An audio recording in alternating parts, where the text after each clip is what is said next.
As you probably already know, there was that video posted on YouTube about the AIDS girl claiming to have infected 500 dudes on purpose. So she got on hers and she debunked it, right?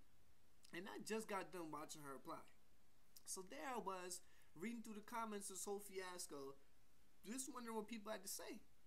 I saw a lot of mixed feelings, some negativity, with others commending her for bringing up the issue. Now, first off, I appreciate the intention. I do, but I didn't believe it. So I got curious and I thought to myself, was I honestly the only one to think that this shit was a publicity stunt? I mean, if she was really planning on scaring somebody long term, what was the point of flashing the same address across the screen for 11 straight minutes? So being as skeptical as most people watching that joint, or maybe only some of them considering there was apparently a lot of believers, I decided to roll the rest of the clip.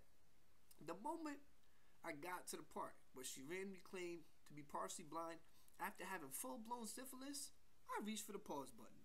Now, if you don't know what syphilis looks like, do yourself a favor and type it into Google Images.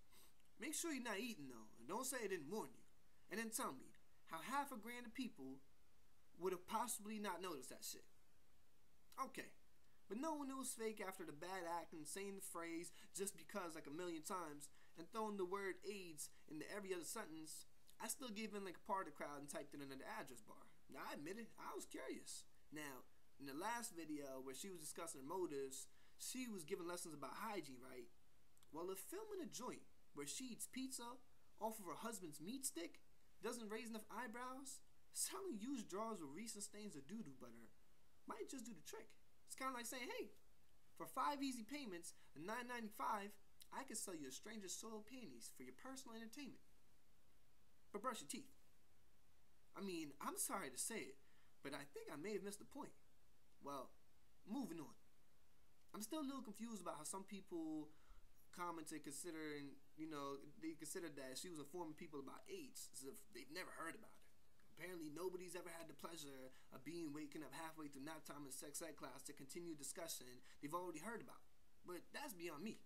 Now, if you're gonna preach to the loose crowd, the one that's practically fucking everything that moves, at least preach the right concept. Like, see, I'm a little old-fashioned, so I ain't into this, but I'm guessing if you try to smash on the first night regardless, you're probably not spending your 15 minutes of shame stuck a missionary without a single lead in or foreplay.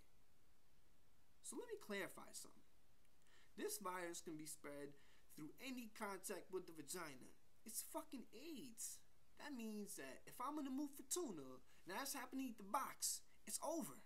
I could be strapped with 2 magnums and rubber band tied at the end of them in a fucking bubble wrap suit. I'm a goner. Scratch that. If I'm just trying to get it wet, I have my fingers in there, and all of a sudden, I get this terrible itch in the corner of my eye, I'm done. And never mind thinking that you're in the clear by trying to give her some of that brain juice. Because if you were nice enough to take her out to the movies, and a popcorn shell got lodged in her teeth that keeps tempting her to pick at her gums through the victory drive back to your apartment, guess what? You're probably making a doctor's appointment about 3 to 6 months from now, right?